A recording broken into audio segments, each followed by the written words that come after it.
एक बार numericals go through कर लेना, कुछ डाउट्स होगा तो पूछ लेना। इसके एमसीक्यूज वगैरह भी किए हैं बहुत, सारा सम्स किया हुआ है ना क्लास में, सारा सम्स किया हुआ है ऑलरेडी क्लास में। तो जो लोग क्लास किए हैं उन लोगों को सारा सम्स ऑलरेडी करवाया हुआ है। हाँ, तुमको अभी टाइम पास करने का दिख रहा है मूड मेरा? हम तो ऑलरेडी करियर चूज कर चुका। मेरे लिए पूछ रहे हैं या तुम्हारे लिए पूछ रहे? हम तो ऑलरेडी करियर चूज कर चुका। हाँ, क्या पढ़ा रहे हैं हम? और एक अकाउंट्स भी पढ़ाते हैं। चलो, पब्लिक फिनेंस। अब हम लोग चल रहे हैं अगला चैप्टर में, विच इज पब्लिक फिनेंस। ठीक है, तो पब्लिक फिनेंस में क्या हो जाएगा, पब्लिक फिनेंस का यूनिट नंबर 1 अब हम लोग करने जा रहे हैं। इस चैप्टर में क्या आएगा, allocation of funds, redistribution of funds और स्टेबिलाईजेशन ऑफ फंड्स। मतलब ये क्या है, fiscal policy of the government. क्या है, फिस्कल पॉलिसी के अंदर में क्या आ जाता है गवर्नमेंट का, फिस्कल पॉलिसी के अंदर आ जाता है टैक्सेशन पॉलिसी और गवर्नमेंट एक्सपेंडिचर पॉलिसी। क्या क्या आ जाता है, टैक्सेशन पॉलिसी और गवर्नमेंट का एक्सपेंडिचर पॉलिसी आ जाता है पब्लिक फाइनेंस के अंदर में या फिस्कल पॉलिसी के अंदर में। इसके अंदर में क्या आ जाएगा, सबसे पहले आ जाइए देखते हैं, the role of government in an economic system. Role of the government क्या होता है, देखो गवर्नमेंट एक इंपॉर्टेंट रोल प्ले करता है इन द इकोनॉमी। गवर्नमेंट कैसा है, स्टेबल है नहीं है, उसके ऊपर पूरा पूरी मार्केट डिपेंडेंट रहता है। तो ये कैसे डिपेंडेंट है, ऑब्वियसली हम लोग को देखना पड़ता है कि भाई हम लोग का कैसा ग्रोथ हो रहा है बिजनेस का। तो गवर्नमेंट उसके लिए क्या करता है अपने एंड से, देखो हाँ, गवर्नमेंट अपने एंड से देखो अपना रिसोर्सेज जो है गवर्नमेंट का उसको एलोकेट करता है टुवर्ड्स द नेशनल डिफेंस। ठीक है, जिससे कि हम लोग के अगेंस्ट कोई भी टाइप का वायलेंस या इन्वेशन ना हो जाए। हाँ, फिर एक सिस्टम ऑफ जस्टिस हम लोग का होता है। तुम लोग जो जगह जगह देखते हो बढ़िया पुलिस वाला लोग खड़ा रहता है। हाँ सर, ठीक है, हम लोग का सर्विस के लिए सब खड़े हैं। फिर फायर ब्रिगेड हो गया, इलेक्ट्रिकल डिपार्टमेंट्स हो गए, ये सब क्या गवर्नमेंट डिपार्टमेंट्स है। ये लोग क्या कर रहे हैं, हम लोग को सेफगार्ड करके चल रहे हैं।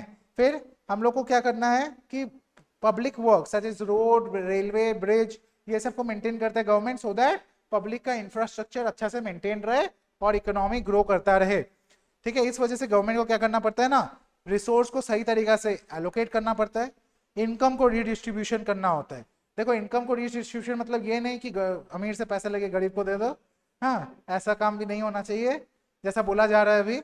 हाँ, कि जाति जनगणना होगा और क्या क्या होगा, तो ये सब मुश्किल वाला काम है। तो आ जाइए, रिसोर्स एलोकेशन करना होगा, इनकम रिडिस्ट्रीब्यूशन करना होगा और साथ ही साथ मैक्रो इकोनॉमिक स्टेबिलाईजेशन भी लाना होगा। मैक्रो इकोनॉमिक स्टेबिलाईजेशन मतलब आपका जो पूरा इकोनॉमी है वो स्टेबिलाइज्ड फॉर्म में होना चाहिए। यानी कि क्या बोलना चाह रहे हैं सर, कहना क्या चाहते हो, कहना ये चाहते हैं कि आपका जो इकोनॉमी है उसका एक स्टेबिलाईजेशन होना चाहिए। What is stabilisation of the economy, what is stabilisation of the economy? एकदम सिंपल है सर, आपका इकोनॉमी बहुत ज्यादा वोलाटाइल ना हो। हाँ, कभी ऊपर कभी नीचे, कभी ऊपर कभी नीचे, तो ऐसे तो कोई बिजनेस सर्वाइव ही नहीं कर पाएगा। तो स्टेबल होना चाहिए बिजनेसेस। ठीक है, एलोकेशन फंक्शन गवर्नमेंट क्या करता है, गवर्नमेंट देखता है कि हम लोग का देखो अनलिमिटेड वांट्स है और हर रिसोर्स का ऑल्टरनेटिव यूज है, तो हम लोग को प्रायोरिटाइज करना पड़ता है कौन सा पैसा कहाँ लगाएगा। गवर्नमेंट उसके लिए अपना गवर्नमेंट बजट अनाउंस करता है और उसके हिसाब से प्लानिंग करके चलता है कि कौन सा चीज में कितना रुपया हम लोग को एलोकेट करना है। यहाँ पर आप लोग को इंपॉर्टेंट मार्क करवा रखे थे, देख लो। हम लोग क्या करना होता है, market failures which hinders efficient allocation of resources occur mainly due to the following reason.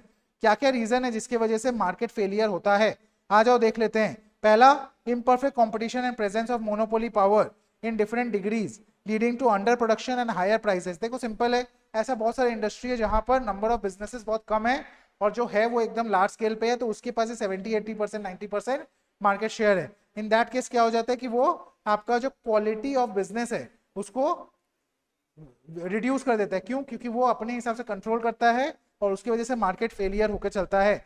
Market typically fail to provide collective public goods such as defense which are by their very nature consumed in common by all people। देखो जो normal private businessman है उनको ये सब से मतलब नहीं है, उनको प्रॉफिट चाहिए। जो पब्लिक कंजम्पशन वाला है, रास्ता बनाना, डिफेंस पे खर्चा करना, ये सब पे प्राइवेट बिजनेसेस का कोई लेना देना नहीं है। इनकम्प्लीट मार्केट्स में fail to produce the right quantity merit goods. Merit goods क्या होता है, हेल्थ एंड एजुकेशन। अगर उतना एनफ नहीं है, बोलते हैं कि वर्ल्ड क्लास स्कूल्स है गवर्नमेंट स्कूल, अब कहाँ है नहीं दिखता है। देखो चश्मा पहन के भी नहीं दिख रहा है, तो पता नहीं कहाँ पे है। हाँ ऑलराइट, आगे बढ़ते हैं, चलो। एक्सटर्नलिटीज, लेंगे, डाउट्स लेंगे तुम्हारा थोड़ी देर बाद, चैट में लिख दो, ले लेंगे डाउट्स, चैट में लिख दो। Externalities which arise when the production and consumption of a good or service affect third parties। ठीक है, जैसे पोल्यूशन, आपको एक्सटर्नलिटीज को भी कंट्रोल करके चलना होता है, उसको कौन कंट्रोल करता है? ऑब्वियसली गवर्नमेंट कंट्रोल करता है उसको। आगे बढ़ते हैं गाइस।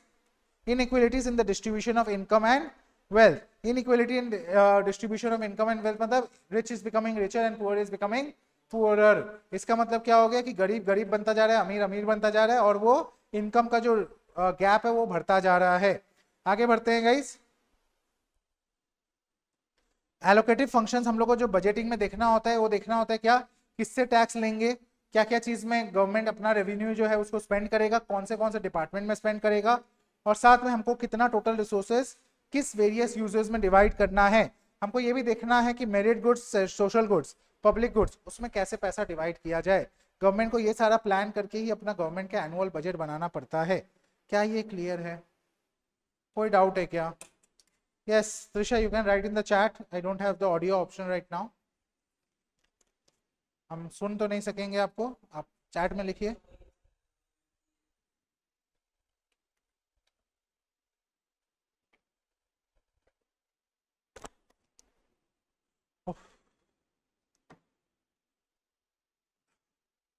गला पूरा सूख जाता है, लेकिन फुल रफ्तार, हमको लगता है वंदे भारत की स्पीड में चले होंगे आज।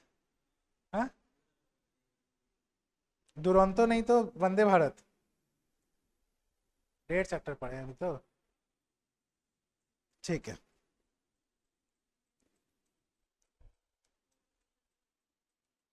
क्या हुआ?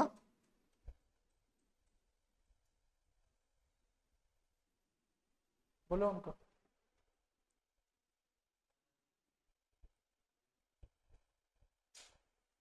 ठीक है, आगे बढ़ते हैं गाइस, आगे बढ़ते हैं। द रीडिस्ट्रीब्यूशन, रहने दीजिए अभी, हो गया वो, आप रिकॉर्डिंग देखिएगा, मिल जाएगा उसमें, वो हो चुका है ऑलरेडी, प्रीवियस चैप्टर में था वो, डिस्कस कर चुके हैं। आप लेट आए हैं तो पीछे तो रिवीजन में पीछे नहीं जा सकते, वो तो पाप हो जाएगा। इन्फ्लेशनरी गैप, डिफ्लेशनरी गैप हो चुका ऑलरेडी। हाँ, अभी अभी करवाया। हाँ, तो वो बाद में, अभी अभी आइए। रीडिस्ट्रीब्यूशन फंक्शन क्या होता है guys? Redistribution function of the government aims at redistribution of income to achieve the equitable distribution, मतलब जिसको जैसा जरूरत उसको वैसा मिले, उसको बोलते हैं equitable distribution of societal output among households ensuring increase overall social welfare. हमको ये ध्यान में रखते हुए चलना है कि भाई सबका साथ सबका विकास हो, सिंपल बात, नो बकवास। Households ensuring increase overall social welfare, society का भला हो, सबका भला हो। Advancing the wellbeing of those members of the society who suffer from deprivations of different types, मतलब जिन लोग को बहुत ज्यादा प्रॉब्लम है या गरीबी है या कोई भी इशू है, उन लोग को सपोर्ट करके चलना हमारा ड्यूटी बनता है। आगे बढ़ते हैं। Providing equality of income, wealth and opportunity. Income, wealth and opportunity, ये सबका हम लोग को देखना है कि पूरा प्रॉपर इक्वालिटी मिले। ठीक है,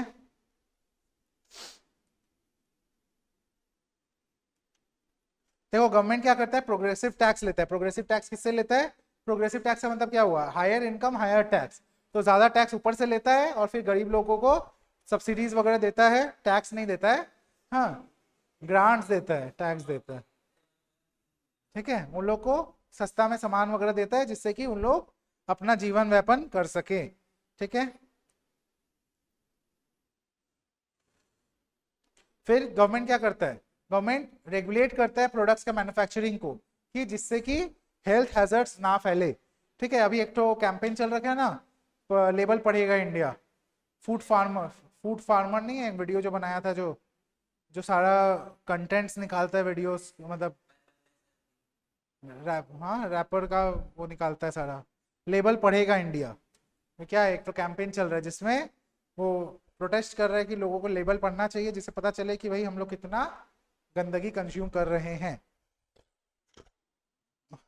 फिर गवर्नमेंट का अलग अलग स्कीम्स आता है फ्रॉम टाइम टू टाइम, जो क्या करता है, बैकवर्ड एरियाज को एलिविएट यानी कि उनको आगे बढ़ाने के लिए हेल्प करके चलता है। फिर स्टेबिलाईजेशन फंक्शन क्या होता है गाइस? स्टेबिलाईजेशन फंक्शन सबसे इजी फंक्शन है एक तो, ये क्या होता है, स्टेबिलाईजेशन फंक्शन बोलता है कि हम लोग का जो इकोनॉमी है उसको किस तरीके से हम लोग को स्टेबिलाईज रखना है, वोलेटिलिटी को कम करना है, मतलब हम लोग का जो प्रोडक्शन कैपेसिटी है वो पूरा यूटिलाइज हो, फिर हम लोग का जो टोटल स्पेंडिंग है उतना, हम लोग के पास जितना स्पेंडिंग पावर है उस हिसाब से हम लोग का क्या मेंटेन होके चले। कैमरा इधर ही है, उधर से झुक के जाके क्या होगा, सीधा सीधा जाइए। अच्छा हाँ हाँ, चलो आगे बताते हैं। फिर क्या है, हम लोग को ये भी देखना है कि जितना आउटपुट इकोनॉमी में आ रहा है लोगों का सारा स्पेंडिंग उसमें यूटिलाइज हो, जो लोग खर्चा करना चाहते हैं उनके पास खर्चा करने के लिए एनफ सामान हो, ठीक है। सामान ही नहीं रहेगा तो क्या होगा, फिर जो रिसोर्सेज है वो फुल्ली एम्प्लॉय हो, और साथ में हम लोग का जो इन्फ्लेशन है वो लो लेवल पे रहे, जीरो नहीं लो लेवल पे रहे और स्टेबल रहे, ऐसा नहीं कि घोड़ा की तरह भाग रहे, कछुआ का चाल चले बट चलते रहे, ठीक है, क्लियर। ये क्या चीज को लेकर डील करता है, the stabilisation function is concern with the performance of the aggregate economy in terms of क्या क्या चीज आता है, labour employment and capacity utilisation, overall output and income कैसा रहेगा इकोनॉमी में, general price level, what is general price level, general price level मतलब overall average में इंडिया में या कोई भी और जगह में प्राइस लेवल क्या है और कैसा है, ठीक है। आगे बढ़ते हैं, बैलेंस ऑफ इंटरनेशनल पेमेंट और रेट ऑफ इकोनॉमिक ग्रोथ, ये सारी चीजों को लेके हम लोग को फोकस रखना होता है, ठीक है। देखो ज्यादा इन्फ्लेशन हो जाएगा तो क्या हो जाएगा, ज्यादा इन्फ्लेशन हो जाएगा तो गवर्नमेंट को क्या करना होगा, टैक्स बढ़ाना पड़ेगा, लोगों का जो मनी सप्लाई है उसको कम करना होगा, हाँ डिस्पोजेबल इनकम को कम करना होगा। अगर हाई अनएम्प्लॉयमेंट है तो गवर्नमेंट को क्या करना होगा, गवर्नमेंट को स्पेंडिंग बढ़ाना होगा, और गवर्नमेंट स्पेंडिंग बढ़ाएगा तो मनी सप्लाई बढ़ेगा, मनी सप्लाई बढ़ेगा तो फिर इन्फ्लेशन आएगा। तो इन एनी केस आपको स्टेबल रखना जरूरी है, अदरवाइज दोनों तरफ प्रॉब्लम, एक तरफ कुआं एक तरफ खाई है, बस, ठीक है। इसी के साथ ये वाला यूनिट होता है हम लोग का फिनिश, ठीक है। नेक्स्ट यूनिट में चलते हैं 2 मिनट का ब्रेक लेने के बाद। Yes people, let's start the unit 2 of public finance. Unit 2 क्या बोलता है, यूनिट 2 बोलता है हम लोग को concept of market failure. Market failure क्या हो गया, हम आप लोग को बताया था बहुत क्लियरली, और बुक में जितना नहीं है उससे ज्यादा आप लोग को समझाया था जब क्लास में करवाए थे। मार्केट फेलियर क्या हो गया, जब आपका सोशल बेनिफिट्स से ज्यादा सोशल कॉस्ट लगने लगे, मतलब क्या हो रहा है कि सोसाइटी का खर्चा ज्यादा है, सोसाइटी का बेनिफिट कम है, तो उस केस में क्या बोलेंगे उसको हम लोग, उस केस में उसको बोलेंगे हम लोग मार्केट फेलियर। देखो आ जाओ यहाँ पर क्या बोला है, मार्केट फेलियर क्या हो जाता है, मार्केट फेलियर जहां पर हम लोग का रिसोर्स एलोकेशन सही तरीका से नहीं हो रहा है। हो सकता है कि आपको मेरिट गुड्स चाहिए था लेकिन आप डीमेरिट गुड बना रहे हो, मतलब गांजा दारू सिगरेट ये सब बना के चल रहे हो, करना चाहिए था क्या, स्कूल कॉलेज कोचिंग सेंटर ये सब खोलना था, ठीक है, लेकिन आप क्या कर रहे हो, हाँ जैसे किसी एक जन ने, मंत्री जी ने बोला था बीड़ी हॉस्पिटल खोलने, हाँ बीड़ी हॉस्पिटल क्या होता है, जो लोग बीड़ी के मैन्युफैक्चरर है वो लोगों को पता है बीड़ी बेच के लोग बीमार हो रहे हैं, तो उसके लिए हॉस्पिटल खोल दो, बीड़ी हॉस्पिटल, ठीक है। अब किसने बोला नहीं बोला मैं नहीं बोलूंगा, नाम नहीं बोलूंगा, ठीक है, नाम नहीं बोलने का, तुम लोग भाई क्या सब करेगा ना मेरे साथ। फिर क्या हो जाता है, एक होता है complete market failure. Complete market failure क्या होता है, कंप्लीट मार्केट फेलियर होता है जहां पर मिसिंग मार्केट हो, मतलब जिस चीज का या तो सप्लाई आप कर रहे हो डिमांड ही नहीं है, या फिर डिमांड है लोग सप्लाई नहीं कर रहे हैं, उसको बोलते हैं मिसिंग मार्केट। और एक होता है पार्शियल मार्केट फेलियर, मतलब या तो प्रोडक्ट है लेकिन गलत प्राइस पे है, गलत क्वांटिटी में है, ये सब हो गया partial market failure. Market fail होता क्यों है गाइस, सिंपल बात है ना, मार्केट फेलियर का 4 main reason, market power, externality, public goods and incomplete information. Market power क्या हो गया कि अगर एक राजा है वो क्या करेगा, बाकी लोग को गिराते हुए चलेगा, तो ऑब्वियसली मार्केट फेलियर हो जाएगा, क्योंकि वो सेल्फ कंट्रोलिंग हो जाएगा, उसको लगेगा हम ही तानाशाह हैं, ठीक है। हम सबको एक साथ गोली मारते हैं, हाँ हाँ हाँ, देखो बढ़िया बात बोला, जियो नहीं है, एयरटेल जिंदा है, हाँ मेरे पास भी वोडाफोन है वो भी जिंदा है, ठीक है, हाँ हाँ, ठीक है। तुम ज्यादा इन्फ्लुएंस गलत जगह हो रहा है, अच्छा वीडियो देखो, ठीक है, subscribe to the correct channel, ठीक है, अभिमन्यु अग्रवाल क्लास करो, उसमें मेरा डिवीजन जाएगा, उसी से मोटिवेशन हो जाएगा, हाँ वो जो टिक मार्क दिए वो सही जगह दिए हो होपफुली, ठीक है, हाँ घास फूल जिंदाबाद, हाँ हाँ, घास फूल की कमल फूल, कि थप्पड़? थप्पड़ से डर नहीं लगता सर? हाँ हाँ, समझा दिया ना। हाँ बढ़िया, बढ़िया बढ़िया काम किए। तुम्हारे वजह से ही देश आगे बढ़ रहा है। तुम जैसे लोगों की वजह से आगे बढ़ते हैं। आओ। हाँ हाँ हाँ बनेगा। नेक्स्ट क्या होता है? एक्सटर्नलिटीज। एक्सटर्नलिटीज क्या हो गया? देखो एक्सटर्नल इफेक्ट्स जो होता है इकोनॉमी में, वो एक्सटर्नलिटीज में आ जाता है। पब्लिक गुड्स क्या हो गया गाइस? बताएंगे, सब बताएंगे। एक्सटर्नलिटीज मतलब क्या हो गया? जैसे मान लो तुम्हारे बिजनेस के बाहर एनवायरनमेंट, इकोनॉमी, पॉलिटिकल सिनेरियो, ये सारा हो जाता है एक्सटर्नलिटीज, जिसकी वजह से बिजनेस इफेक्ट होता है। गवर्नमेंट का टैक्सेशन, ये सब सब एक्सटर्नलिटी है बिजनेस के लिए। फिर होता है पब्लिक गुड्स। पब्लिक गुड्स मतलब रोड्स, रेलवेज, ट्रांसपोर्ट, ये सब अगर अच्छा नहीं है तो बिजनेस फेलियर हो जाएगा। फिर इनकम्प्लीट इंफॉर्मेशन, ज्ञान का अभाव, ठीक है, उस वजह से भी मार्केट फेलियर होता है। लोगों को लगता है कि ये काम का चीज है लेकिन नहीं होता है, या लगता है कि काम का नहीं है लेकिन बहुत काम का होता है। उस वजह से डिमांड एंड उसका सप्लाई का डिफरेंस रहता है। देख लो, आ जाओ मार्केट पावर में क्या बोल रहा है। मार्केट पावर और monopoly power is the ability of a firm to be profitably raise the market price of a good or service over its marginal cost. Simple है, ऑब्वियसली वो क्या कर रहा है? Marginal revenue is greater than marginal cost, यानी कि वो extra profit पे प्रॉफिट कमाया जा रहा है, बाकी लोग कुछ कर नहीं पा रहे हैं। तो इस केस में क्या हो जाता है? एक मोनोपोली टाइप का पावर क्रिएट हो जाता है और वो लोग एक्स्ट्रा पैसा कमा के चलते हैं। एक्सटर्नलिटीज क्या हो गया? जो हम लोग का एक्सटर्नल कॉस्ट या एक्सटर्नल डिसइंसेंटिव्स है। देखो, we begin by describing externalities and then proceed to discuss how they create market failure. As we are aware, anything that one individual does may have at the margin some effect on others. For example, if individuals decide to switch from consumption of ordinary vegetable to the consumption of organic vegetable, they would, other things being equal, increase the price of organic vegetable, क्योंकि demand बढ़ रहा है। कुछ और change नहीं हुआ है but demand बढ़ रहा है क्योंकि लोगों का प्रेफरेंस बदल गया है। तो इस तरीके से हम लोग क्या होता है, नेगेटिव एक्सटर्नलिटीज और पॉजिटिव एक्सटर्नलिटी दो चीज होता है।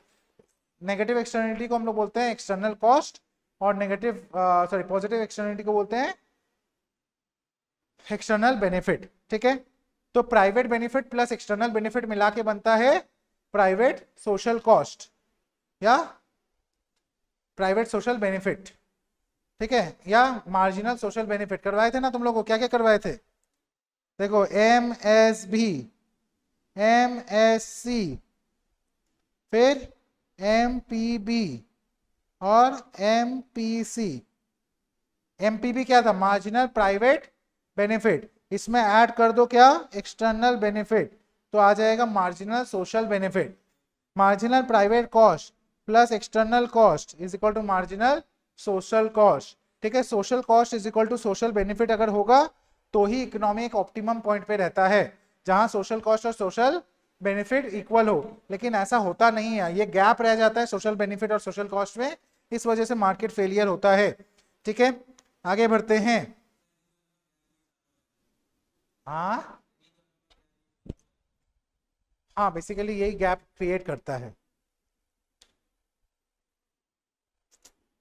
कंजम्पशन का एक्सटर्नलिटी देखो, नेगेटिव कंजम्पशन, अगर आप अनडिसिप्लिन खर्चा कर रहे हो, फिर आप क्या कर रहे हो? आप लोग क्लास में न्यूसेंस क्रिएट कर रहे हो, नॉनसेंस बातें कर रहे हो, डिस्टर्बेंस क्रिएट कर रहे हो, तो उससे क्या होता है? क्लास स्लो डाउन होता है। वो क्या हो गया? एक टाइप का नेगेटिव एक्सटर्नलिटी हो गया क्लासेस के लिए। Smoking cigarettes in public places क्या हो जाता है? ये एक पैसिव स्मोकिंग क्रिएट करता है लोगों के लिए, उससे पोल्यूशन फैलता है और बीमारी भी फैलता है। तो जो नहीं भी स्मोक कर रहा है उसके लिए भी बीमारी आ जाता है। ठीक है, तो वो आ जाता है नेगेटिव कंजम्पशन एक्सटर्नलिटीज। फिर पॉजिटिव कंजम्पशन एक्सटर्नलिटी क्या हो जाता है? मान लो कोविड का वैक्सीन, आपने वैक्सीन लिया तो आप तो बीमारी से बच रहे हो, बाकी लोग को भी बचा के चल रहे हो, क्योंकि ये कॉन्टेजियस डिसीज है, मतलब ये फैल सकता है, उससे आप बचा रहे हो। फिर आप लोग का क्या है? आप consumption of the services of a health club by the employees of a firm, आप क्या कर रहे हो? उससे क्या हो जाता है कि हेल्थ क्लब और लोगों का भी हेल्प करके आगे बढ़ पाता है। क्लियर? सोशल कॉस्ट क्या होता है? अभी अभी हम बताए हैं, private cost plus external cost. ठीक है, उसी तरीके सोशल बेनिफिट क्या होता है? Private benefit plus external benefit. ये बहुत अच्छा से डिटेल में हम समझाए थे। प्लीज जिसको इसका लेके ज्यादा डाउट है, प्लीज एक बार रेगुलर क्लास का वीडियो देख लीजिएगा। आप लोगों को अनलिमिटेड व्यूज दिया हुआ है मोस्टली, राइट? तो व्यूज का तो दिक्कत होगा नहीं, एक बार उसको देख लीजिएगा। हाँ, मेरे ख्याल से पब्लिक फाइनेंस क्लास 3 में होगा वो, पब्लिक फाइनेंस क्लास 3 या क्लास 2 के बीच में मिल जाएगा ये, यूनिट 2 के वहाँ पर। यूनिट 2 को एकदम स्टार्टिंग में पूरा डिटेल में लिखवा के करवाए थे। ठीक है। पब्लिक गुड्स क्या होता है? पब्लिक गुड्स होता है जो फ्री गुड्स होता है लोगों के लिए, वो क्या हो गया? सोशल गुड भी बोल सकते हैं, रोडवे, रेलवे, ट्रांसपोर्ट, फिर इन लाइटिंग जो रहता है रास्ता पे, वो सब इंफ्रास्ट्रक्चर पूरा पूरी। क्लियर?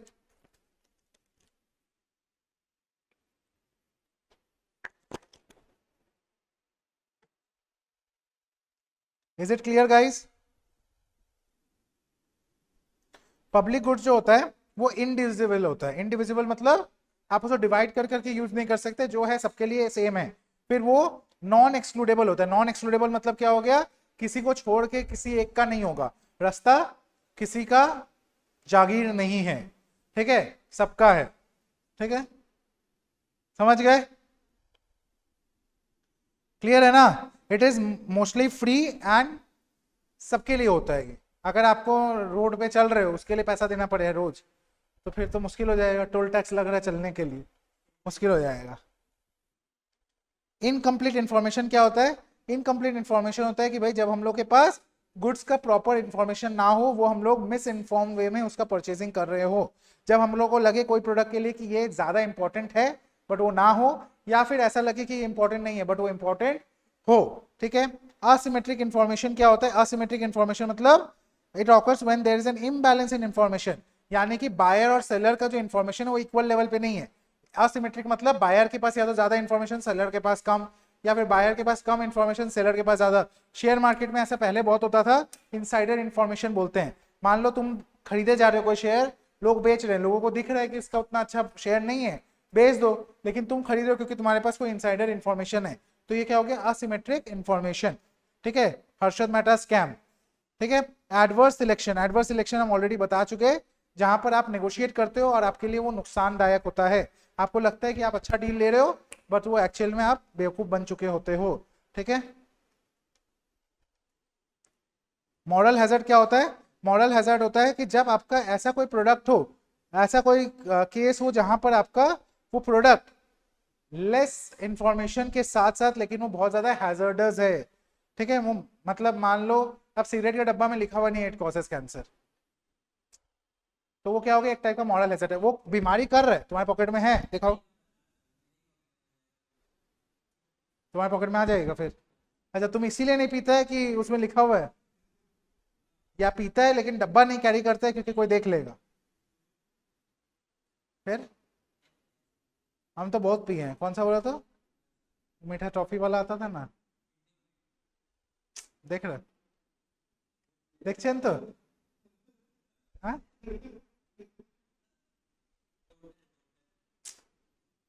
हम बोल रहे हैं बचपन में वो आता था ना 10 पीस टॉफी, पीछे रेड लॉजेंस चौक जैसा दिखता था।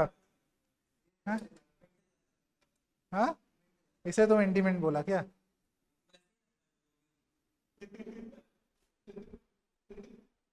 तुम्हारे पास इतना इंफॉर्मेशन है कैसे? इसका तो इसके घर का नंबर दीजिएगा मेरे को आज। ठीक है तो नंबर है तो पेरेंट्स का। ठीक है, बात करते हैं। Government intervention to minimise market power. Government बहुत बार क्या करता है ना, इंटरवेन करता है to reduce the market power. वो क्या करता है? मोनोपोली अगर देख रहे हैं कोई क्रिएट हो रहा है, अब जैसे गवर्नमेंट ने वोडाफोन को सपोर्ट दिया कि भाई तुम वापस लंगड़ाते लंगड़ाते खड़े हो जाओ। हाँ, क्यों खड़े हो जाओ? क्योंकि उसको दिख रहा है कि एक टाइप का मोनोपोली क्रिएट होता हुआ दिख रहा है, तो एटलीस्ट 3-4 फॉर्म रहेगा तो एटलीस्ट स्टेबिलिटी रहेगा। अभी कल ही एक टाइप का न्यूज आया है कि बीएसएनएल अपने आप को रिवाइव कर रहा है, तो उसके लिए उसने कोई फॉरेन फॉर्म को हायर किया है जिसके थ्रू उन लोग उसका सर्विस चार्ज दे रहे हैं कुछ 2-3 बिलियन डॉलर्स। हाँ, लेकिन वो उसको रिवाइव करके चलेगा।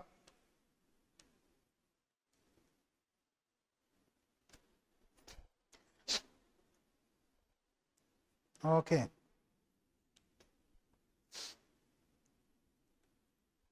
सिंपल है, ये सब हो गया। गवर्नमेंट टाइम टू टाइम जो पॉलिसीज लाता है अपना मार्केट को करेक्ट करने के लिए क्या करता है? या तो गवर्नमेंट खुद वो प्रोडक्ट को सप्लाई करना स्टार्ट कर देता है, या फिर एक मार्केट का सीलिंग या फ्लोरिंग लगा देता है कि इस केस के में आप इससे ज्यादा प्राइस में बाइंग एंड सेलिंग नहीं कर सकते हो। क्लियर? कोई डाउट्स? देखो, मेरिट गुड्स के केस में भी गवर्नमेंट इंटरवेन करता है। Right to education, right to education क्या है? हर बच्चा को तो 14 साल या 15 साल के एज का क्या है इंडिया में पॉलिसी, तब तक का पढ़ने का राइट्स है। इसका मतलब क्या, अगर आपको स्कूलिंग नहीं मिल पा रहा है या आप खुद से नहीं पैसा दे पा रहे हो तो गवर्नमेंट आपको गवर्नमेंट स्कूल में फ्री एजुकेशन देगा टिल द एज ऑफ 14 और 15। ये हो गया एक टाइप का intervention by the government for merit goods. फिर आप गवर्नमेंट हॉस्पिटल में चल जाओ, 2 रुपया का टोकन काट के आप अपना चेकअप करवा सकते हो। तो ये क्या हो गया, एक टाइप का गवर्नमेंट का इंटरवेंशन हो गया for merit goods. Clear. Government का इंटरवेंशन होता है in case of demerit goods, ऐसे जैसे ये बोला भाई जी अभी कि भाई जी जब पैकेट खरीदते हैं तो उसमें लिखा हुआ आता है हाँ तुमको टेस्ट पता है, हाँ ठीक है, क्या बगल वाला का धुआं से तुमको टेस्ट समझ में आ गया, तो फेफड़ा काला हो जाएगा, ऐसे टार, बहुत काला, बहुत बीमार, फेफड़ा जल जाएगा। फेफड़ा समझते हो तो, हाँ फेफड़ा जल जाएगा। बोलो डायलॉग देगा, जिंदगी एक मिली है, 2 बार सोचना क्या, हाँ चलो आगे बढ़ते हैं। गवर्नमेंट क्या करता है, गवर्नमेंट बहुत सारा डिमेरिट गुड्स को इलीगली घोषित कर देते हैं, जैसे कि गांजा, हाँ दारू का बोतल इलीगल नहीं है, दारू तो बंगाल गवर्नमेंट बोलता है जितना पीना पियो, हाँ टैक्स को कम कर दिया कि भाई ज़्यादा लोग ज़्यादा पियो। क्यों ज़्यादा पियो, क्योंकि गवर्नमेंट को उसमें बहुत ज़्यादा टैक्स मिलता है, ठीक है, सिंपल है। फिर गवर्नमेंट क्या कर देता है कि एडवर्टाइज करता है, कैंपेन्स करता है कि भाई लोग ज़्यादा से ज़्यादा अवॉइड करें, हाँ नशा मुक्ति केंद्र चलाता है। Clear.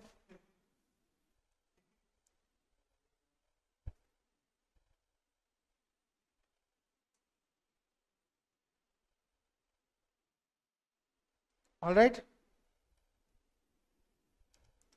Clear. Government intervention in case of public goods easy है। Price intervention, non market pricing, MSP, और वो बता दिया price ceiling and price flooring का कॉन्सेप्ट है। ये सबसे इजी पार्ट है, एकदम रीड करो काम खत्म, ये सब रीडिंग वाला पोर्शन है, इसमें एक्सप्लेनेशन का कुछ नहीं है। गो हाँ, ये बोका है क्या, पूरा एग्जाम ही एमसीक्यू है। Government intervention for correcting information failure. Government का इंटरवेंशन कैसे होता है for correcting the information failure, government अपने आप से न्यूज फैलाता है, जैसे म्यूचुअल फंड सही है, उसका एड कौन रन करता है, गवर्नमेंट रन करता है। इससे क्या होता है कि एक इंफॉर्मेशन गैप जो है वो पूरा हो पाता है। Government intervention for equitable distribution, equitable distribution के लिए गवर्नमेंट का क्या है, आरक्षण, दैट इज जॉब रिजर्वेशन, हाँ 50% है उसको 80% करने का बात चल रहा है, हाँ हम लोग खत्म हो जाते हैं, फिनिश, टाटा बाय हो जाएगा, हाँ बिजनेस करो वरना सही में कुछ मत करो, ठीक है, समझ गए। और इसी के साथ यूनिट 2 छपाक, ठीक है, देखते हैं कितना टाइम लगा यूनिट 2 में। 35 से 50, 35 से 50 है 25 मिनट, 35 पे स्टार्ट किए, 50 पे खत्म हुआ, हाँ 15 मिनट, हाँ 15 मिनट लग, 15 मिनट, 15 मिनट में हो गया, देख रहे हो, देख रहे हो विनोद क्या हो रहा है यहाँ। यूनिट 3, ये कितना बड़ा है, छोटा है क्या, अच्छा इसमें एमसीक्यू सारा दिया हुआ है ना, okay. The process of budget making, और इजी चैप्टर है ये तो, वेरी बेसिक। अच्छा अभी तक किसी को कोई डाउट है तो हम आप लोग को एक बार अनम्यूट करने का मौका दे रहे हैं, अगला 2 मिनट के लिए आप लोग अनम्यूट करके अपना डाउट्स पूछ सकते हैं, हाँ अनम्यूट कर दिया गया, आप लोग पूछ सकते हैं अपना डाउट्स।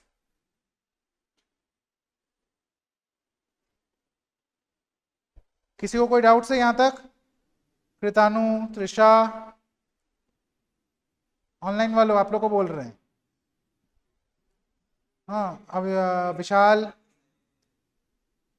देखो इसके बाद मौका नहीं मिलेगा अनम्यूट करने का, हाँ हाँ करो अनम्यूट करो, त्रिषा बोलो, अनम्यूट करो खुद को।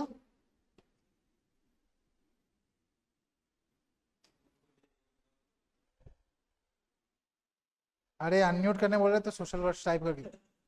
सोशल कॉस्ट मतलब क्या हो जाता है, सोसाइटी का टोटल कॉस्ट। देखो उसके अंदर दो चीज आता है, एक होता है प्राइवेट कॉस्ट, एक होता है एक्सटर्नल कॉस्ट। प्राइवेट कॉस्ट क्या हो गया, जो बिजनेस रन कर रहा है वो अपने से बिजनेस को रन करने के लिए जो खर्चा करते हैं उसको बोलते हैं प्राइवेट कॉस्ट।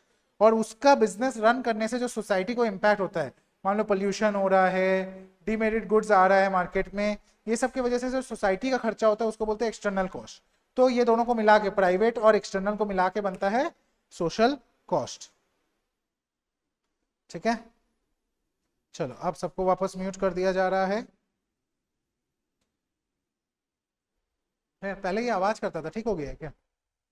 हाँ राजा था, पहले चालू करने से ये बहुत आवाज करता था, आजकल नहीं करता, अब ठीक हो गया। The process of budget making, sources of revenue, expenditure management and management of public debt. बहुत ही आसान सा चैप्टर है, आ जाओ। Process of budget making, budget making कौन बजट बनाता है? बजट बनाता है ministry of finance along with the suggestions of the reserve bank of India, वो बनाता है। और रेलिवेंट इंडस्ट्री जो भी और भी मिनिस्ट्रीज है वो लोग अपना इनपुट देके चलते हैं। ठीक है, आ जाओ आगे बढ़ते हैं, चलिए। हाँ, इनपुट मतलब सबको अपना अपना इनपुट दे देता है ना कि भाई मेरे को इतना खर्चा लगेगा इस साल, ये चीज मेरा जरूरी है। उसके बाद मिनिस्ट्री ऑफ फाइनेंस के हिसाब से डिसाइड करते हैं कि हाँ क्या बजट बनना चाहिए। Is that clear? Budgetary procedure क्या होता है? प्रिपरेशन ऑफ द बजट होता है सबसे पहले, फिर presentation and enactment of the budget होता है, फिर होता है execution of the budget. Budget India में क्या होता है, बजट प्रिपरेशन ना नवंबर दिसंबर से चालू हो जाता है, फिर अगला 3-4 महीना चलता है टिल फरवरी। 1 फरवरी को बजट अनाउंस होता है इंडिया में, और फिर 1 फरवरी के बाद 1 अप्रैल से वो बजट को एग्जीक्यूशन में लाया जाता है। जब वो बजट अनाउंस किया जाता है उसको बोलते हैं फाइनेंस बिल। ठीक है, जब वो दोनों हाउस में यानी कि लोअर हाउस यानी कि लोकसभा और राज्यसभा में पास होके प्रेसिडेंट का साइन हो जाता है तो वो बन जाता है finance act of that year. हर साल बजट अनाउंस होता है, जो इलेक्शन ईयर होता है उस बार 2 बजट अनाउंस होता है, एक होता है पार्शियल बजट या प्रिलिमिनरी बजट, और एक एनुअल बजट आएगा। इसके बाद जब इलेक्शन हो जाएगा 4 तारीख को रिजल्ट आएगा, उसके बाद हम लोग सुनेंगे कि वापस नए फाइनेंस मिनिस्टर क्या बोलते हैं। ठीक है, clear? The budget process mainly consist of 2 types of activities. क्या क्या होता है? एडमिनिस्ट्रेटिव प्रोसेस और लेजिस्लेटिव प्रोसेस। एडमिनिस्ट्रेटिव प्रोसेस क्या हो गया? देखो 2 एक्टिविटी, एडमिनिस्ट्रेटिव मतलब उसको बनाने का काम, लेजिस्लेटिव प्रोसेस मतलब उसको प्रेजेंट करके उसको पास करवाने का काम। ठीक है, क्लियर है? देखो पहले क्या होता था, 2 बजट आता था, एक रेलवे बजट एक सेंट्रल बजट अलग से। लेकिन अब क्या होता है, एक यूनियन बजट आता है वही सेंट्रल बजट, एक आता है उसी के अंदर में रेलवे बजट एक कंपोनेंट बन गया है। अगर आपको डिटेल में पढ़ना है तो उसका अलग से बुकलेट आप लोग जाके खरीद सकते हो, उसमें आपको पूरा रेलवे बजट का डिटेल्स मिल जाएगा। आगे बढ़ो गाइज। तो बजट के अंदर में हम लोगों का क्या होता है कि एक तो होता है कि बजट एस्टिमेट्स क्या है, हम लोगों का कितना पैसा आने वाला है कितना पैसा जाने वाला है, और हम लोग का प्रीवियस ईयर में क्या बजट था और उसका क्या रिपोर्ट हुआ उसके अगेंस्ट, वो भी हम लोग प्रेजेंट करते हैं। और साथ में इस साल हम लोग का क्या होने वाला है वो सारा चीज हम लोग प्रेजेंट करके चलते हैं। आगे बढ़ेंगे इसके साथ साथ। ठीक है, आगे क्या है नेक्स्ट है हम लोग का बजट स्पीच जो दिया जाता है। बजट स्पीच का 2 पार्ट होता है, part A and part B. Part A क्या होता है गाइस? पार्ट ए होता है जहां पर वो मैक्रो इकोनॉमिक सिचुएशन क्या चल रहा है इकोनॉमी में, फाइनेंस मिनिस्टर अनाउंस करती हैं और या करता है, वो करके अनाउंस करके बताते हैं कि क्या सिचुएशन है, बजट एस्टिमेट्स कैसे बनाया गया है और आने वाला साल में हम लोग क्या विजन रखते हैं। पार्ट बी में हम लोग देखते हैं कि गवर्नमेंट अपना डिपार्टमेंटल मेजर्स में क्या प्रोग्रेस किया ओवर द ईयर्स, और साथ में बजट को किस तरीके से मैनेज करके चला है, और अभी करंट टैक्सेशन सिस्टम क्या होने वाला है उसके बारे में बात किया जाता है। क्या ये क्लियर है? देखो हम लोग का एनुअल फाइनेंशियल स्टेटमेंट जो होता है गवर्नमेंट का, उसके अंदर में क्या क्या चीज आता है? एक आता है सीएफआई। सीएफआई क्या होता है? Consolidated fund of India. Consolidated fund of India मतलब टोटल कितना फंड है इंडिया के पास वो आ जाता है। उसमें कंटिजेंसी फंड ऑफ इंडिया एक अलग से दिखाते हैं कि भाई इमरजेंसी फंड होता है। कंटिजेंसी फंड मतलब कुछ होना या ना होने पे डिपेंडेंट, उस पे एक फंड होता है उसको बोलते हैं कंटिजेंसी फंड, उसको हम लोग अलग से रख के चलते हैं। और तीसरा होता है पब्लिक अकाउंट। पब्लिक अकाउंट क्या हो गया? पब्लिक अकाउंट हो गया कि हम लोग का क्या क्या खर्चा होने वाला है, कहाँ से पैसा आने वाला है, उसका एक समरी इस साल के लिए। फिर आ जाता है बजट डॉक्यूमेंट्स में क्या क्या चीज रहता है, ये इंपॉर्टेंट है आप लोग एग्जाम के लिए।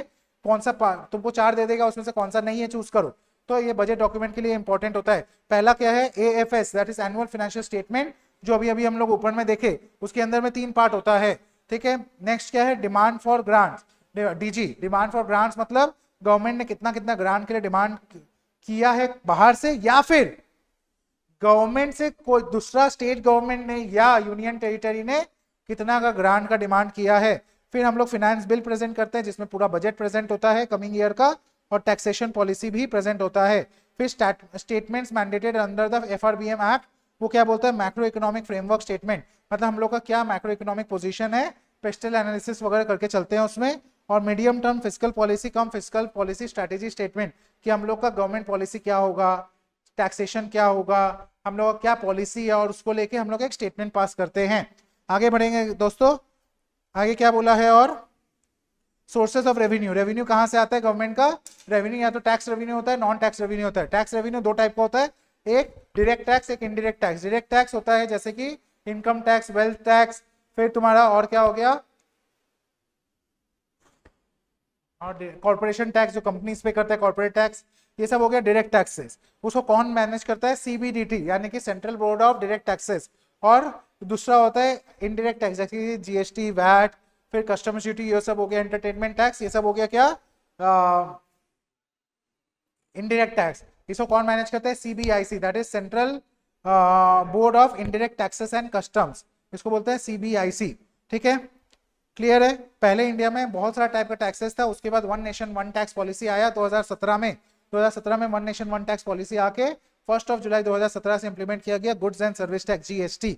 आगे बढ़ो, देखो गवर्नमेंट का जो रिसीप्ट होता है, गवर्नमेंट के पास जो पैसा आ रहा है उसको दो कैटेगरी में बांट सकते हैं, रेवेन्यू रिसिप्ट और कैपिटल रिसिप्ट। रेवेन्यू रिसिप्ट क्या हो गया, रेवेन्यू रिसिप्ट जो रेगुलर आ रहा है, टैक्स का पैसा हो गया, फाइन्स पेनल्टीज ये सब हो गया।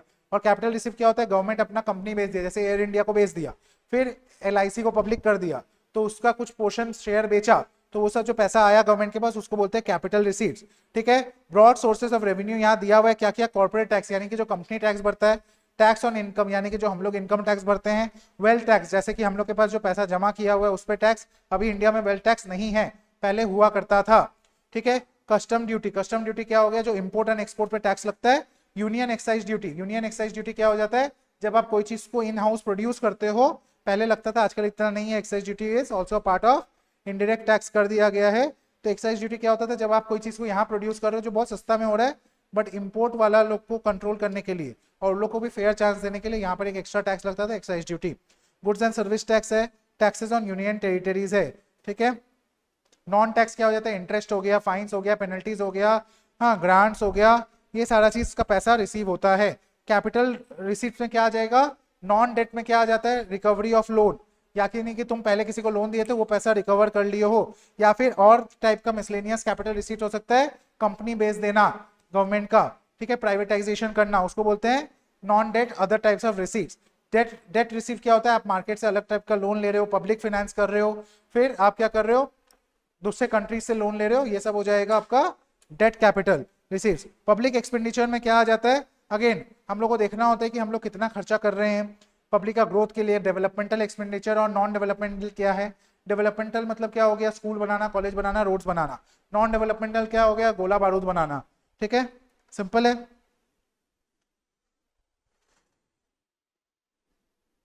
भाई साहब,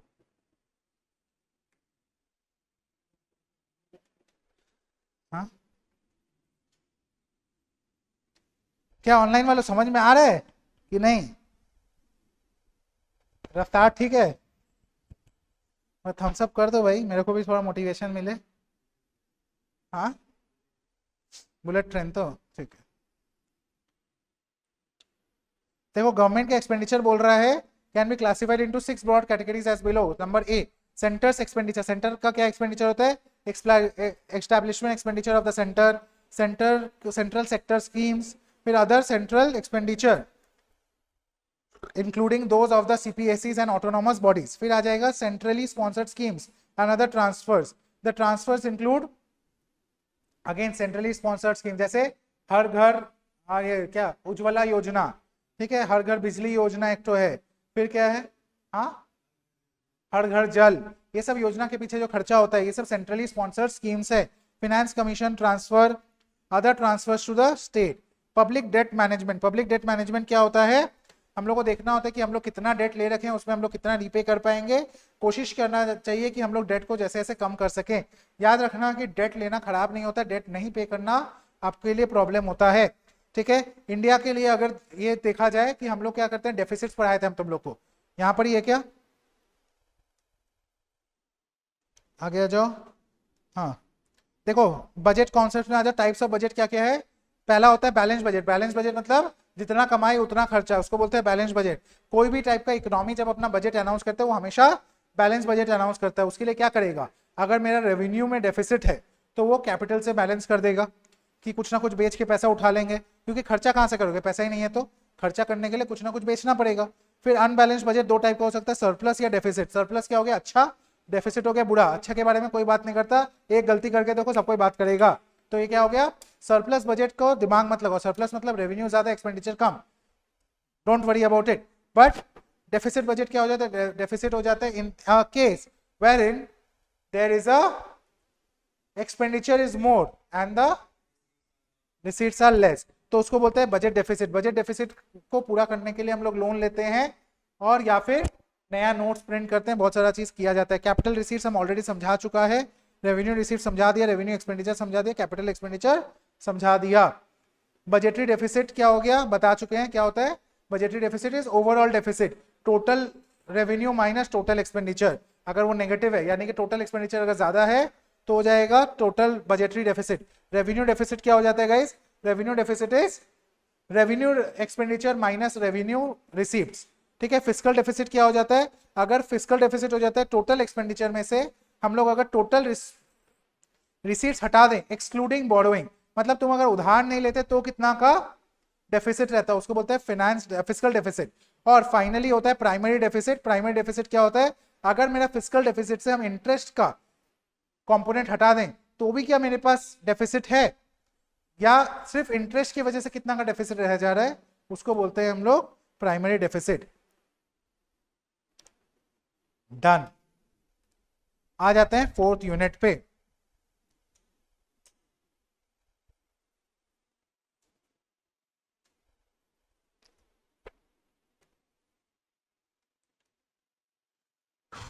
fiscal policy.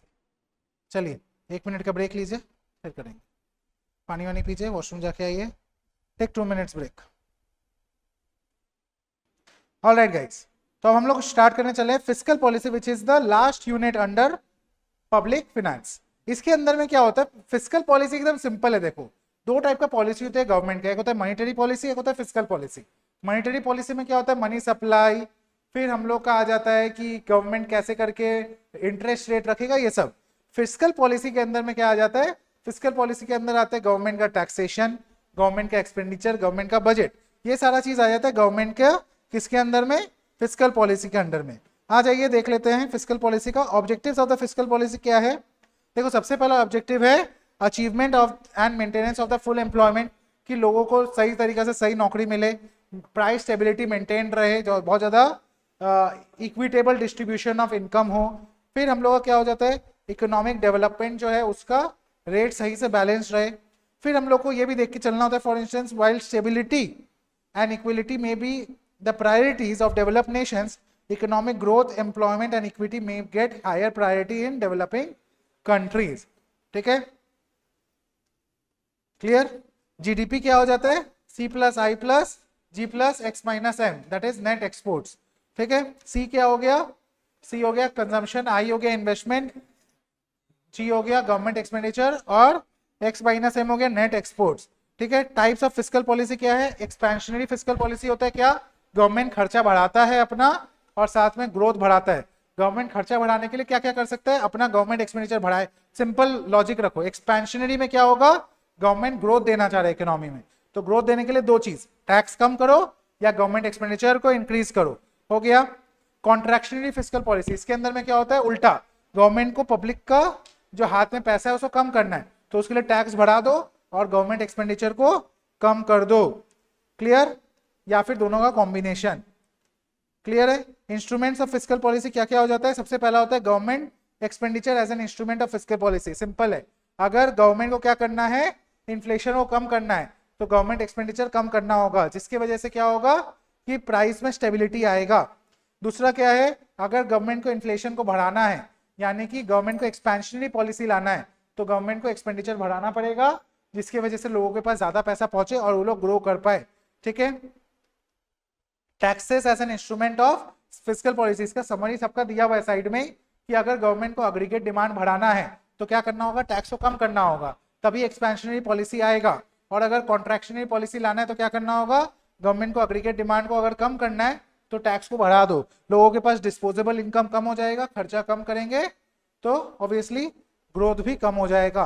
Public debt as an instrument of fiscal policy, देखो सिंपल है, गवर्नमेंट क्या कर सकता है, इंटरनल डेप्ट ले सकता है पब्लिक से। पब्लिक डेट मतलब क्या हो गया कि बाहर से, गवर्नमेंट से नहीं, बाहर का बैंक से नहीं, इंटरनल पब्लिक से डेट ले रहे, ठीक है। तो पब्लिक डेट अगर भर रहा है तो क्या हो जाएगा, इंसान के पास जो मनी सप्लाई वो कम हो जाएगा, यानी कि एग्रीगेट डिमांड कम हो जाएगा। तो in that case aggregate demand कम हो रहा है यानी कि कॉन्ट्रैक्शनरी पॉलिसी, उसके लिए गवर्नमेंट को अपना पब्लिक डेट बढ़ाना पड़ेगा। और अगर गवर्नमेंट को क्या करना है, एग्रीगेट डिमांड बढ़ाना है, एग्रीगेट डिमांड बढ़ाना है यानी कि एक्सपेंशनरी पॉलिसी करना है, तो पब्लिक डेट को कम करना है यानी कि रीपेमेंट कर दो, लोगों के पास पैसा पहुंचा दो। पैसा पहुंचा दोगे तो क्या हो जाएगा, लोग खर्चा भी करेंगे।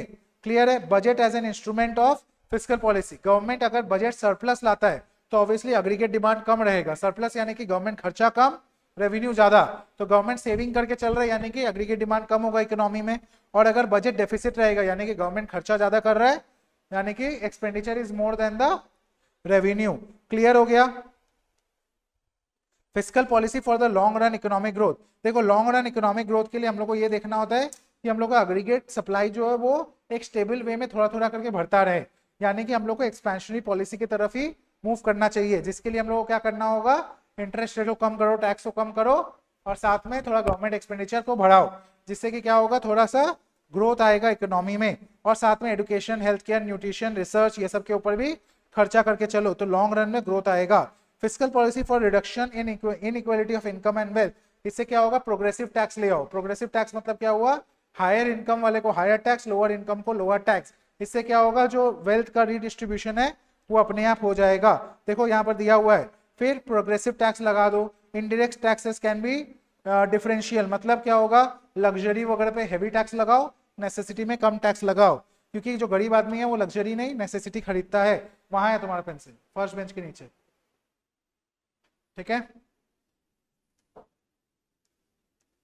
देखो, choice of a progressive tax system with high marginal taxes में act as a strong deterrent to work, save and invest. मतलब क्या होता है, देखो अगर बहुत ज्यादा प्रोग्रेसिव टैक्स लग जाएगा ना तो इंसान बोलेगा कि भाई देखो, लीडिंग टू ऊपर में 1 रुपया भी गया तो 10% टैक्स बढ़ जाएगा, तो हम कमाना ही नहीं चाहते एक्स्ट्रा।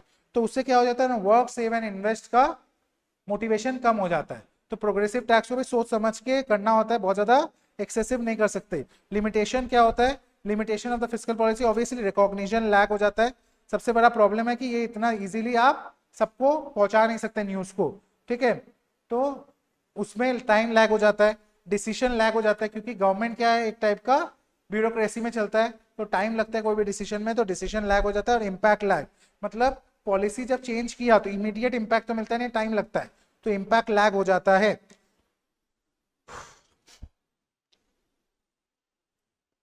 ठीक है, क्लियर है क्या गाइस? सिंपल। डेफिसिट फाइनेंसिंग की वजह से भी प्रॉब्लम आ सकता है। डेफिसिट फाइनेंसिंग क्या होता है, नया नोट प्रिंट करना। अगर तुम्हारा डेफिसिट फाइनेंस है, मतलब क्या हो गया, डेफिसिट बजट है, उसको प्रिंट करने के लिए क्या कर रहे हो, उसको ठीक करने के लिए तुम नया नोट प्रिंट कर रहे हो, तो वो प्रॉब्लम क्रिएट करता है कि आपका मनी का वैल्यू कम हो जाता है, क्योंकि ज्यादा नोट लोगों के पास अवेलेबल है तो आपका मनी का वैल्यू नहीं रह जाता है। दूसरा, आप अगर बहुत ज्यादा डेट्स ले रहे हो, हाँ, बाहर से अपना फिस्कल बजट को या बजट डेफिसिट को पूरा करने के लिए, देन क्या हो जाता है, आप एक डेट ट्रैप में फंस जाते हो। डेट ट्रैप मतलब क्या, आप एक बार डेट लिए, उसको पे करने के लिए एक और डेट लिए है, क्योंकि इंटरेस्ट बढ़ता जाता है, डेट बढ़ता जाता है। क्राउडिंग आउट क्या हो जाता है, crowding out is a process जहां पर क्या हो जाता है कि हम लोग का, we shall now discuss the secondary effects of fiscal policy may have on the economy. Some economist, ये एक बार धीरे धीरे सुन लेना, लास्ट टॉपिक है ना शायद, हाँ, इसको अच्छे से सुन लो एक बार, क्राउडिंग आउट क्या होता है। We shall now discuss the secondary effects that fiscal policy may have on the economy. Some economists are of the opinion that government spending would sometimes substitute private spending, and when this happens, the impact of government spending on aggregate demand would be smaller than it would be in such cases. Fiscal policy may become ineffective. When government aims to solve the problem of recession with an expansionary fiscal policy, it will resort to increase in spending और reduction in tax. The government runs a budget deficit as income decreases and expenditure increases. The budget deficit, which is the difference between government expenditure and tax revenue, is financed by a government borrowing from credit market. इसकी वजह से क्या होता है, government adds to the national debt by issuing long term increase interest bearing bonds. देखो simple बताते हैं crowding out क्या हो गया। गवर्नमेंट रिसेशन को ठीक करने के लिए खर्चा बढ़ा रहा है, खर्चा बढ़ाने के लिए पैसा चाहिए, पैसा के लिए वो क्या करता है, पब्लिक बॉन्ड इशू कर देता है। पब्लिक बॉन्ड इशू करके क्या करता है, पब्लिक के पास से ही पैसा ले लेता है, तो वो तो क्राउड आउट हो गया ना। हम खर्चा करना चाहते हैं कि पब्लिक के पास पैसा जाए और हम पब्लिक से पैसा ले ले रहे हैं, हाँ, जिससे कि मेरे पास पैसा रहे, तो इन दैट केस क्या हो जा रहा है, वो क्राउड आउट हो जा रहा है, मतलब उसका जो इम्पैक्ट पहुंचना चाहिए वो इम्पैक्ट पहुंच ही नहीं पाता है। और इसी के साथ हम लोग का खत्म होता है पब्लिक फाइनेंस का यूनिट। तो अब हम लोग के पास क्या क्या बचा, आएंगे तुम लोग का डाउट्स लेंगे, ठीक है, सारा डाउट्स लिया जाएगा। तो अब हम लोग का क्या क्या बचा एक बार देख के बता दो। मेरे ख्याल से मनी मार्केट बचा, बस मनी मार्केट ही मेनली बचा ना, क्योंकि इंटरनेशनल इको तो हो चुका है अभी अभी, और इंडियन इको भी अभी अभी हुआ था लास्ट, और इंडियन इको तो हम एक ही क्लास में करवाया था, एक ही वीडियो है, जितना देर में हम रिवीजन करवाएगा, 2 क्लास हुआ था, करवा देंगे उसको भी रिवाइज। क्या है, कल मनी मार्केट करवा देगा, बिजनेस साइकिल लेगा ही नहीं, हो गया, बिजनेस साइकिल नहीं होगा, ठीक है।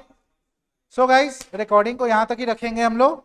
आज हम लोग ने 5 यूनिट कवर किया इस रिकॉर्डिंग में। क्या क्या, सबसे पहले हम लोग ने कवर किया नेशनल इनकम का यूनिट 2 और पब्लिक फाइनेंस का 4 यूनिट्स हम लोग ने कवर किया है। अगले क्लास में हम लोग मनी मार्केट को पूरा करके चलेंगे। मिलते हैं अगले सेशन में, तब तक के लिए bye bye, take care, have a great day ahead. Recording रोक रहे हैं, आप लोग का डाउट्स के बाद हम लेंगे।